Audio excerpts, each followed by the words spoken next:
विपक्षी गठबंधन इंडिया ने सुप्रीम कोर्ट के पूर्व जज जस्टिस बी सुदर्शन रेड्डी को उपराष्ट्रपति पद के लिए अपना उम्मीदवार घोषित किया। इंडिया ब्लॉक के नेताओं की मौजूदगी में इसके आधिकारिक घोषणा कांग्रेस अध्यक्ष मल्लिकार्जुन खड़गे ने की। देखिए रिपोर्ट।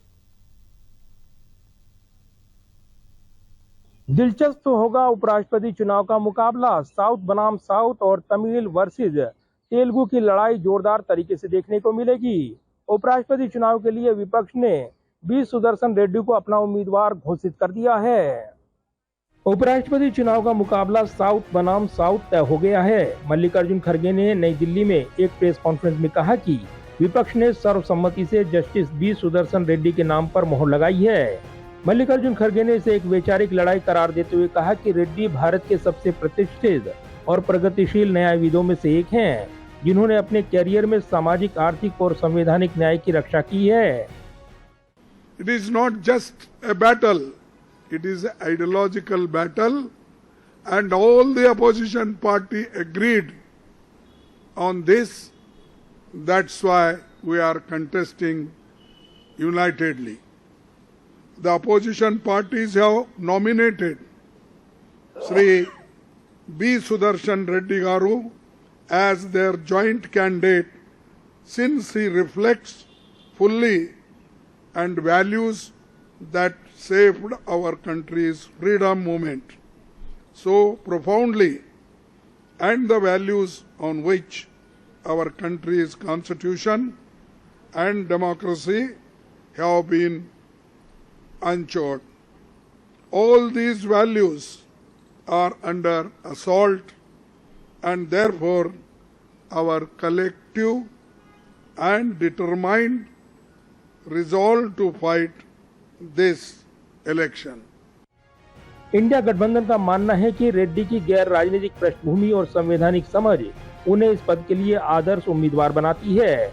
वहीं तृणमूल कांग्रेस के सांसद डेरेक ओब्रायन ने इस मौके पर कहा कि आम आदमी पार्टी सहित सभी विपक्षी दल रेड्डी के नाम पर सहमत हैं। All opposition parties is the phrase he used quite correctly. Just to let you all know, the Aam Aadmi Party is also on board. Justice Sudarshan Reddy 21 अगस्त को उपराष्ट्रपति पद के लिए अपना नामांकन दाखिल करेंगे। उनका मुकाबला एनडीए के उम्मीदवार और महाराष्ट्र के राज्यपाल सीपी राधाकृष्णन से होगा।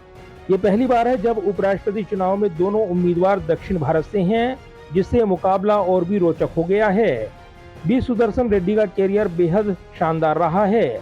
आंध्र प्रदेश के मूल निवासी रेड्डी ने 1971 में वकालत शुरू की थी और आंध्र प्रदेश हाई कोर्ट में सरकारी वकील के रूप में काम शुरू किया।